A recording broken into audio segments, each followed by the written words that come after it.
बिस्मिल्लाहिर्रहमानिर्रहीम। अस्सलाम वालेकुम students, welcome back to my channel all about maths with Sahar. आज की वीडियो क्लास 7 के लिए है। चैप्टर 1 है सेट्स एंड एक्सरसाइज 1 है। क्वेश्चन हम इसका 11 स्टार्ट करते हैं। अगर आपको इसके रिमेनिंग क्वेश्चन चाहिए तो डिस्क्रिप्शन में मैंने लिंक ऐड कर दिया है इसकी प्लेलिस्ट का, आपको सारे क्वेश्चन 1 बाय 1 मिल जाएंगे।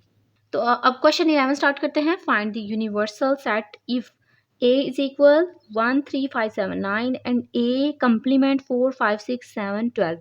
अब ना मैं यहाँ पे आपको एक कॉन्सेप्ट क्लियर कर देती हूँ कि जो बेसिकली यूनिवर्सल होता है वो कैसे होता है। यूनिवर्सल जो है ना वो एक रेक्टेंगल की फॉर्म में होता है और जो सारे सेट्स होते हैं वो इसके अंदर होते हैं। ठीक है, तो यहाँ पे ना उसने बोला है कि यूनिवर्सल सेट फाइंड करें। अब ये जो दो सेट्स दिए हुए हैं ना यहाँ पे, अब तो कैसे हम यूनिवर्सल सेट फाइंड करें, तो उसकी भी यहाँ पे एक ट्रिक है। ए और ए कंप्लीमेंट है। अब यहाँ पे दो सेट आपको नजर आ रहे होंगे। एक सेट जो है वो ए है, तो जो ए के ऑपोजिट होगा बाहर वाला हिस्सा वो ए का कंप्लीमेंट कहलाएगा। ठीक है, ये चीज़ आपने याद रखनी है। जब भी हमने कोई सेट लेना है यूनिवर्सल से, तो उसको ना हम राउंड की फॉर्म में, जो सर्कल होता है ना उसकी फॉर्म में रिप्रेजेंट करते हैं। लेकिन वही सेट उसका कंप्लीमेंट, उसका ऑपोजिट जो होता है ना वो बाहर मौजूद होता है। ठीक है, तो जब मैं इन दोनों को मिला दूंगी, इस पॉइंट को ए को और जो उसका ऑपोजिट है, दोनों को आपस में मिला दूंगी, इकट्ठा कर दूंगी, तो यूनिवर्सल सेट ऑब्वियसली आ जाएगा। यानी कि इन दोनों से मिलकर ही यूनिवर्सल बन रहा है ना। तो अब इनको इकट्ठा कैसे करेंगे। अब हमारे पास ऑपरेशन है, एक तो हमारे पास जो है ना वो यूनियन का ऑपरेशन है, एक हमारे पास इंटरसेक्शन का ऑपरेशन है। तो इंटरसेक्शन में तो सिर्फ और सिर्फ कॉमन चीज़ें आएंगी। ठीक है, तो जो कि एम्प्टी सेट आएगा, क्योंकि इन दोनों में तो कुछ कॉमन ही नहीं आता, ये दोनों ऑपोजिट हैं तो कॉमन कैसे आएगा। इसलिए हम कौन सा ऑपरेशन यूज़ करेंगे, यूनियन का। तो यहाँ पे हम सिंपल यूनियन का ऑपरेशन यूज़ करते हुए इस सारे क्वेश्चन को सॉल्व करके यूनिवर्सल निकाल लेंगे। तो सबसे पहले हम क्या करते हैं, जो चीज़ें गिवन है वो लिख लेते हैं।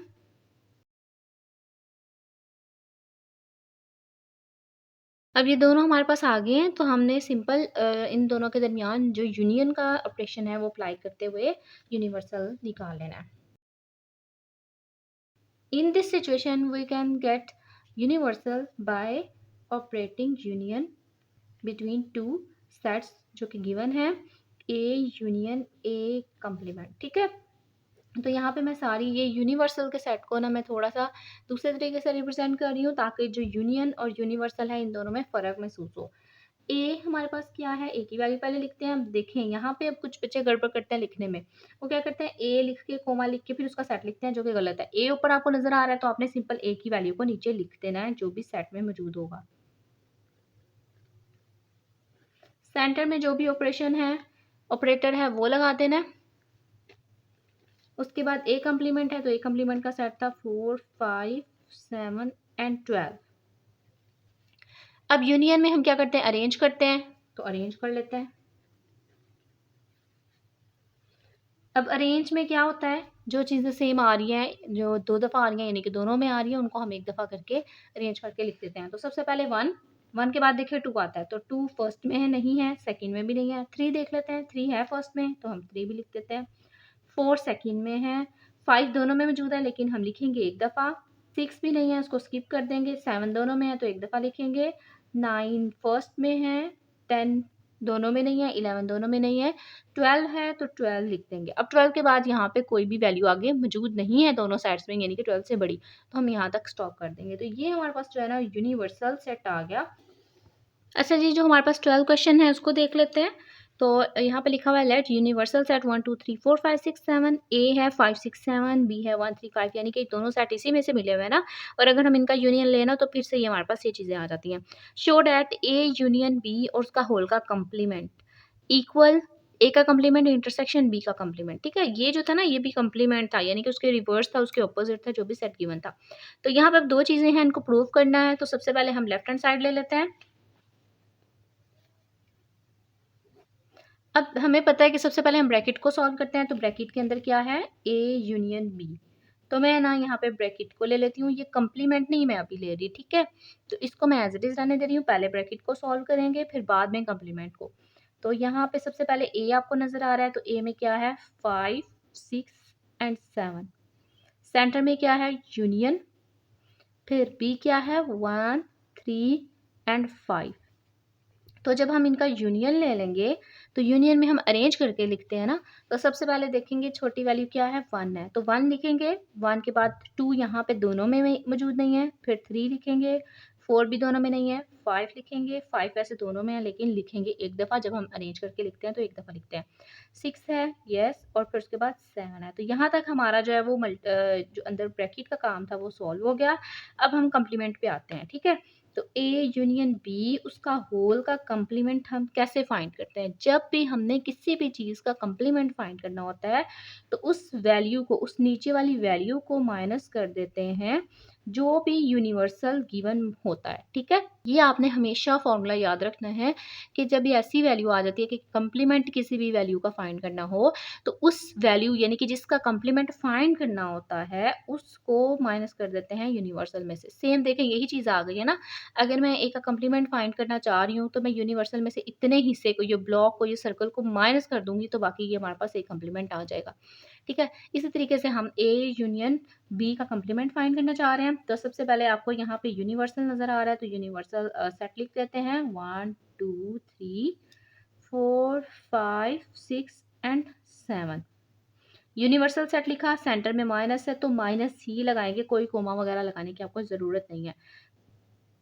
अब ए यूनियन बी, अब आपने ऐसा नहीं करना ए को भी लिखा फिर यूनियन बी को भी लिखा एंड फिर नो, आपने अभी जो वैल्यू का आंसर निकाला है ए यूनियन बी का वो लिख देना है 1 3 5 6 एंड 7। अब माइनस करने का क्या तरीका है? जब भी दो सेट्स के दरमियान माइनस का काम आ जाता है, माइनस का ऑपरेशन आ जाता है तो उसको हम कैसे हैंडल करते हैं? जो आपको सेम वैल्यूज नज़र आ रही है ना, जैसे कि 1 1 3 3 5 5 6 6 एंड 7 7, ठीक है। इनको आपने कर देना स्किप। पहले वाले में से आपने पहले कॉमन दोनों में ढूंढना है, जो हमारे पास कॉमन आ गई है ना आपने उनको स्किप कर देना है। बाकी जो फर्स्ट में वैल्यू बचती है ना 2 4 एंड 2 4, ठीक है, क्योंकि 6 भी उसमें मौजूद है।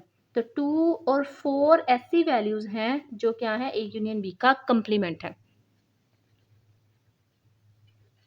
आपने ये याद रखना है कि जो कॉमन के अलावा वैल्यू ना फर्स्ट के अंदर, सेकंड में भी कुछ ना कुछ बच जाता है, वो अगर हम यूनिवर्सल के साथ ना लें फिर, तो अगर फर्स्ट में जो रिमेनिंग बचेंगे हमने वो लिखने हैं फर्स्ट के अंदर। तो अभी हमारे पास ये लेफ्ट हैंड साइड का आंसर आ गया, यानी कि उसकी वैल्यू आ गई है। अब हम राइट हैंड साइड को सॉल्व करेंगे जिसमें A complement intersection B complement है। तो सबसे पहले आपने इन दोनों के सेपरेट सेपरेट कम्प्लीमेंट निकाल लेने हैं।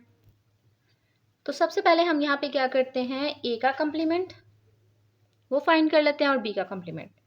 ए का कम्प्लीमेंट मैंने आपको जैसे बताया था कि अगर किसी भी वैल्यू का कम्प्लीमेंट फाइंड करना हो तो हम क्या करते हैं, उसे यूनिवर्सल में से ही निकाल देते हैं उसकी वैल्यू को, ठीक है।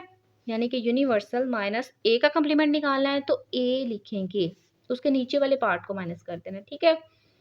अब यहाँ पे हम सारी वैल्यूज पुट कर देते हैं, यूनिवर्सल माइनस ए। तो यूनिवर्सल हमारे पास क्या है 1 2 3 4 5 6 7,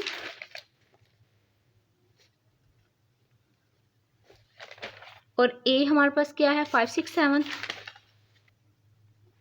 अब हम माइनस कर देते हैं, और जैसे कि मैंने आपको बताया था कि माइनस का क्या रूल है, अगर दोनों में सेम वैल्यूज आ गई हैं उनको छोड़ के बाकी जो फर्स्ट में बचता है ना वो लिखना होता है। जैसे 5 5 6 6 एंड 7 7 ये दोनों सेम है, बाकी फर्स्ट में जो वैल्यू बची है वो लिखेंगे 1 2 3 एंड 4।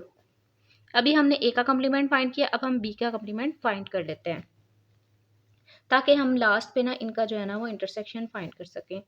अच्छा, बी का कम्प्लीमेंट कैसे है, वही नो डैट कि अगर हमने किसी भी चीज़ का कम्प्लीमेंट फाइंड करना होता है तो हम क्या करते हैं, उसे यूनिवर्सल में से माइनस कर देते हैं। तो अब यहाँ पे वैल्यूज पुट कर देती हूँ मैं। अब बी क्या है, बी हमारे पास है 1 3 5।